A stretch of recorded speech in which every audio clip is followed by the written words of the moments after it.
Alors, bonjour à tous et à toutes. Premièrement, de l'Assemblée chrétienne Vie-Montreuil, mais aussi ceux qui nous regardent par YouTube ou autre manière. Alors, vous êtes vraiment le bienvenu. Et alors, aujourd'hui, ça va être plus court que d'habitude parce que nous autres, ici à l'Assemblée, on est en train de célébrer de faire notre célébration annuelle par rapport à l'année 2022 et aussi ce qu'on prévoit un petit peu pour l'année 2023. Alors, notre temps cet après-midi va être plus court et ceux qui sont vraiment engagés à l'Assemblée, nous, on va se réunir après pour parler un peu des visions, des idées face à l'avenir, le budget, etc. Alors, par contre, je tenais à présenter quelques pensées face à cette question de l'avenir. Alors, encore une fois, merci à Caroline qui est allée chercher la base. On parle déjà de notre thème de l'année et j'ai choisi le titre aujourd'hui « Ensemble, avançons vers l'avenir dans le calme et la confiance ». C'est ça ce qu'on veut faire. Et c'est ça ce qu'on va faire. Alors, yes. Here we go. Whoop. Up. OK. Ce qu'on va faire, on va regarder Matthieu 6, qui est vraiment, vraiment un texte de base concernant demain et l'avenir. Alors, plus je priais, plus je disais, wow, ça c'est tellement un texte de base pour nos vies personnelles, nos couples, notre Église. Alors, c'est un passage que vous connaissez bien, mais j'aimerais le lire et puis on va quand même en parler un petit peu. Alors, Jésus nous dit à nous tous, « Ne soyez pas inquiets en vous demandant qu'est-ce que nous allons manger, qu'est-ce que nous allons boire, avec quoi est-ce que nous allons nous habiller. » En effet, les gens qui ne connaissent pas Dieu cherchent ardemment tout cela sans arrêt. Vous avez besoin de toutes ces choses et votre Père qui est dans les cieux le sait bien. Alors, il présente un style de vie en premier où il regarde et il voit notre tendance humaine à tellement nous inquiéter pour les choses de base, des choses importantes. Vêtements, manger. Hein? C'est important. Qu'est-ce qu'on va boire? Nous, on pense, wow, c'est primordial. Mais il nous présente quelque chose à l'opposé, ou peut-être j'aurais dû écrire plus profond.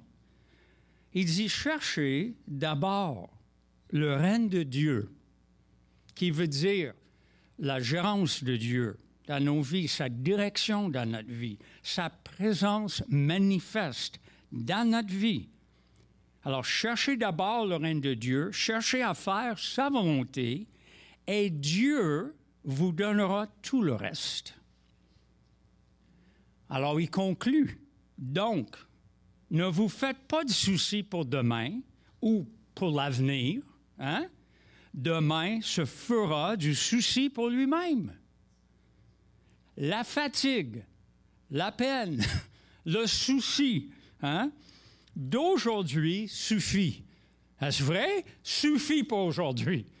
Moi, j'ai les mains pleines, honnêtement, là, avec cette journée-ci. Demain, je vais y faire face demain. Alors, je comprends ce qu'il veut dire, mais est-ce que je cherche d'abord la présence de Dieu et ce qu'il veut faire dans ma vie? Alors, 5 fois dans le passage de Matthieu 6, nous, on avait vu 2 fois, mais 5 fois, Jésus mentionne l'anxiété d'une façon négative. Ça veut dire qu'il n'y a pas vraiment une bonne anxiété. Être préoccupé, c'est un peu différent. Être prévoyant, c'est différent. Mais être anxieux, angoissé, non, c'est négatif. Ça ne nous aide pas. Et à l'opposé, au lieu de nous inquiéter concernant demain, concernant l'avenir, au présent, aujourd'hui même, Jésus veut que nous cherchions continuellement et en premier lieu son règne dans notre vie. Sa gérance, comme j'ai dit, règne, nous, on n'a pas de... Ben, excuse-moi. J'allais dire, on n'a pas de roi au Canada, mais on a un roi, en fin de compte, encore. Hein? On est liés, je ne comprends pas tous les liens, là, avec l'Angleterre, mais ce que je veux dire, c'est, le règne, c'est quoi? C'est la gérance. C'est l'influence de Dieu. C'est la direction de Dieu. On fait équipe avec lui. Alors, cherchons à faire sa volonté au présent, dans le présent, auprès des gens que le Seigneur met dans nos vies. Et en faisant dans le présent la volonté de Dieu, en même temps, nous préparons l'avenir que Dieu a pour nous. La meilleure façon de vivre un bon avenir, un avenir qu'on espère, c'est faire aujourd'hui ce qu'il nous demande de faire. C'est ça qui construit, qui bâtit l'avenir. Je ne peux pas. Vous ne pouvez pas non plus agir dans l'avenir.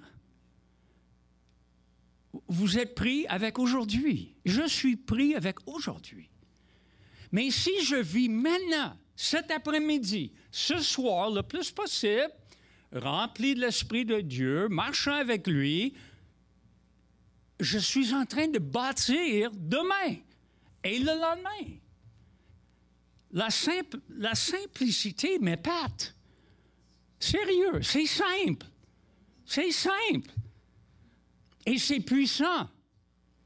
L'idée de pleinement vivre une journée à la fois ne vient pas des groupes 12 étapes.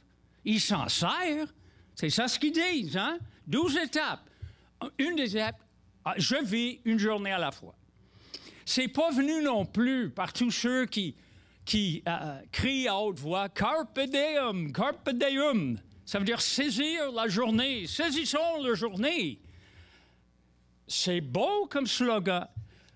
C'est pas eux qui ont... C'est Jésus qui nous a dit ça. Dans le fond, tout ce qui est bon, il a déjà dit. Il a déjà manifesté, il a déjà fait. Alors, cette idée vient de Jésus, qui ne veut pas que nous dépensions notre énergie émotive, notre énergie intellectuelle en vivant, ni dans le passé, ni vivant dans l'avenir. Je dis vive dans le passé, vive à l'avenir. Je ne veux pas être mal compris, là. Nous sommes appelés à apprendre de notre passé. Ce n'est pas une question de l'oublier. Nous voulons être guéris de notre passé et nous voulons nous souvenir aussi des bénédictions de notre passé. Qu'est-ce que Dieu? Ben, Dieu nous dit tout le temps, n'oubliez pas les bénédictions. Alors, ce n'est pas une question d'effacer le passé. Mais si vous trouvez que durant une journée, 2 jours, jour après jour, vous êtes en train de comme se fondre, s'effondre dans le passé, c'est pas ça que Dieu veut pour nous autres. On est comme pris. Ou, si on vit plus dans l'avenir que dans le présent, il ne veut pas ça non plus. Je vous ai déjà partagé. Moi, j'ai déjà vécu dans les deux places, le passé et l'avenir. Où ma pensée, mes émotions, quand j'étais down, je vivais dans le passé. Toutes les choses que j'aurais dû faire, toutes les choses qui avaient allé mal, tous les problèmes. L'avenir, il y avait des moments, surtout au début de l'Église, « Ah, l'avenir, on va faire X, on va faire Y, on va toucher des milliers de personnes, on va... » Je vivais dans l'avenir. Et vous savez quoi? Ça m'a enlevé la joie du présent. Avec mes enfants, est-ce que je vivais maintenant avec cette petite fille? Je suis plus présent que j'étais avec mes propres enfants. J'ai honte de le dire. Et je sais que je ne suis pas seul. Il y a beaucoup de monde qui ne vivent pas assez dans le présent. On manque ce qui se passe maintenant, devant nous, avec la personne devant nous. C'est ça la seule réalité que nous avons. Regarde, vous êtes là. Alors, profitez de là. Pensez pas, demain matin, là, moi, je vais déjeuner avec Kevin demain matin. Merveilleux. Mais je pense pas à ça maintenant. C'est demain. Peut-être, je ne serai même pas ici demain. J'espère que Kevin sera ici demain. En tout cas, vous comprenez. Qu'est-ce que tu veux que je dise? Alors, wow, la simplicité et la puissance de la vie chrétienne. Dieu veille sur nous. Dieu sait déjà ce dont nous avons besoin. Et Dieu est présent. Il est là. Alors, quand je suis connecté, chaque jour est une petite aventure où je peux marcher avec lui. Alors, la vie chrétienne, là, c'est pas une philosophie éphémère, floue. Non. La vie avec Jésus est terre à terre, pratique tous les jours. Et je vous dis, j'ai pas ma Bible, mais des fois, on se pose la question, quelle est la volonté de Dieu pour ma vie? Mais moi, je vous dis, franchement, là, lisez le Nouveau Testament, enseignez le Nouveau, etc., etc. Parce que 95% de ce qu'on doit savoir, c'est déjà là. C'est là. Et si on l'obéit et on le vive, on va découvrir le 5%. Parce que le 5% va s'apparaître lorsque nous vivons une journée à la fois. Alors, conjoints, aimons-nous l'un l'autre. Est-ce que c'est compliqué? C'est simple. Cherchez pas. J'ai pas dit facile. J'ai dit simple. Hein? Il y a une différence, hein, Suzanne? Oui. Ouais. Parents, aimons nos enfants. Guidons-les dans les voies de Jésus. Sans être autoritaires, sans briser leur esprit. Découvrons qui ils sont. Ils ont un caractère unique. En tant que parent, ma job, c'est pas de former mon enfant d'après mon image. C'est de découvrir comment Dieu a fait Stéphanie, ma fille, et l'appeler, puis l'encourager, puis l'aider elle à s'épanouir selon son appel dans la vie, selon son tempérament. Hein? Encore simple à dire. Très difficile à faire. Soyons des faiseurs de paix. Faiseurs de paix dans nos familles, dans nos parentés. Combien de familles on entend, le frère qui ne parle pas à la sœur, le papa qui ne parle pas à je ne sais pas qui, son frère à lui ou son enfant. Nous, les chrétiens, nous sommes appelés, on a le privilège à commencer à toucher nos familles. C'est sûr, on ne peut pas créer la paix tout seul. Ça prend 2 personnes pour danser. Bon, on peut danser seul, mais ce que je veux dire, mais Jésus veut que moi, je suis une personne qui fait diminuer les batailles, fait diminuer la pagaille. Oui, fait diminuer la pagaille. envers les personnes qui ne croient pas en Jésus. Ça existe. Parlons-leur de sa personne. Manifestons-leur la vie de Jésus par nos actions, nos paroles. C'est pas une question de battre les gens, de prendre la grosse Bible de 10 livres et puis... Hein, Louise? Hein, tu fais pas ça, hein? Non. Êtes-vous employé? Qui ici travaille? Bien, peut-être que je ne devrais pas demander. OK. Pour ceux qui travaillent, travaillons fort. Travaillons bien. C'est ça que... Des choses simples. Jésus nous dit, quand tu travailles bien pour ton employeur, c'est comme tu travailles pour moi. Bon, Jésus à travers Paul. Employeurs, soyons honnêtes dans les affaires, traitons bien les employés. Citoyens, payons nos taxes. La vie est simple. Pourquoi on décide de compliquer notre vie?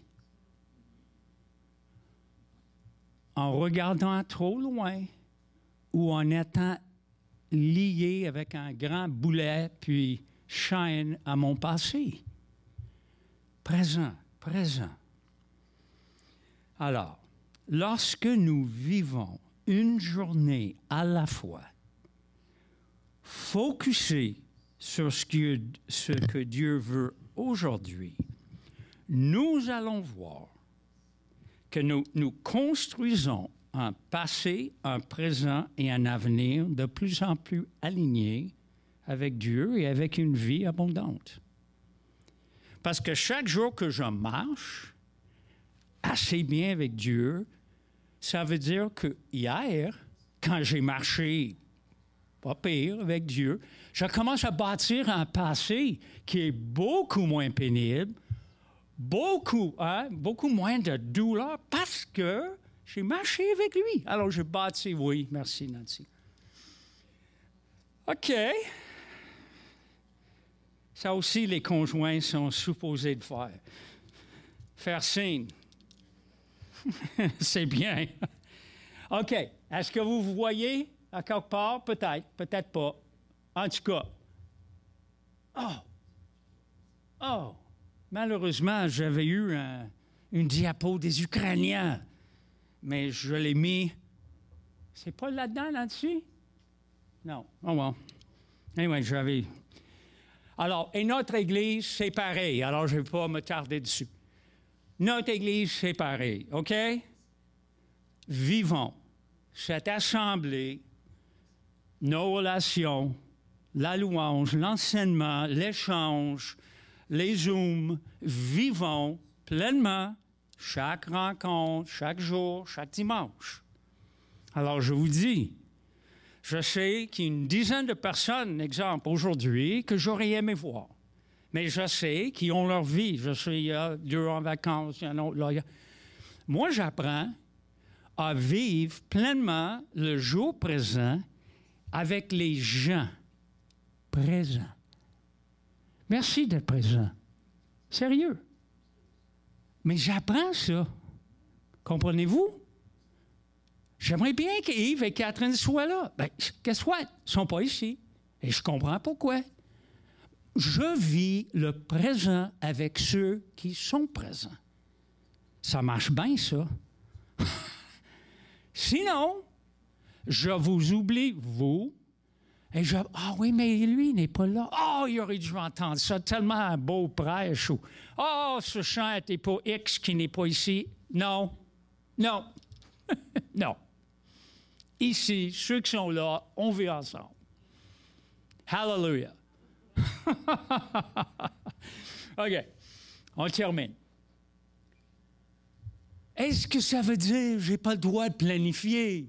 On ne peut pas penser, hey, je dois aller à IGA demain, mais je n'ai pas le droit de penser qu'est-ce que je vais acheter parce que Dieu me dit, vive aujourd'hui. Mais non! Mais non, c'est fou. La question, c'est comment planifions-nous? On a même une responsabilité de planifier. Check ça, Jacques. Écoutez-moi, maintenant, vous qui dites, aujourd'hui ou demain, nous irons dans une telle ville. Nous y passerons une année, nous ferons du commerce, nous gagnerons de l'argent. Eh bien, vous ne savez pas ce que votre vie sera demain. Vous êtes en effet comme un léger brouillard. Hey, mange pas ces mots, hein? Moi, je pense que je suis grand, je vais vivre 80 ans. Blablabla. Non, tu es un léger brouillard qui apparaît pour un instant. Wow! Et disparaît. Ouais. Voici bien au contraire ce que vous devriez dire. Si le Seigneur le veut, nous vivrons et nous ferons ceci ou cela. Alors, est-ce qu'il dit ne planifie pas? Mais non! Mais il nous dit, planifie avec Dieu. Aujourd'hui, tu planifies avec Dieu. Mais Dieu est clair. Il n'y a aucun, oh boy, je cherche le mot en anglais et en français, aucune garantie face à demain, ou dans 2 semaines, ou aucune garantie. C'est OK, parce que Dieu a le contrôle. Dieu est ma garantie. Dieu, pas mon plan, mon projet. Notre Église, c'est ça. Prions, persévérons, avançons, mais il n'y a aucune garantie. On ne peut pas agir comme nous. C'est nous qui sommes Dieu. On n'est pas Dieu, nous. Mais c'est libérateur, cette vérité.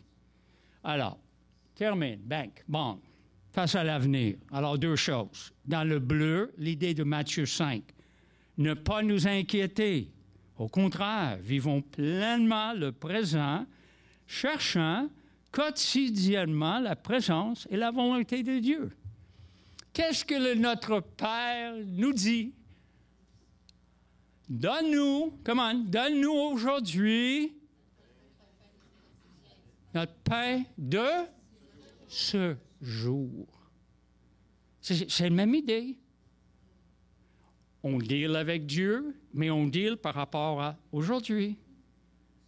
Aujourd'hui, donne-nous le pain physique, donne-nous notre pain spirituel, nourris-nous émotivement, nourris notre vie intellectuelle, mais focus aujourd'hui. Ça ne veut pas dire qu'il n'y a pas de passé, il n'y a pas d'avenir, mais focus aujourd'hui. Gardons la présence et la direction de Dieu au centre de notre planification face à l'avenir. Amen? Amen.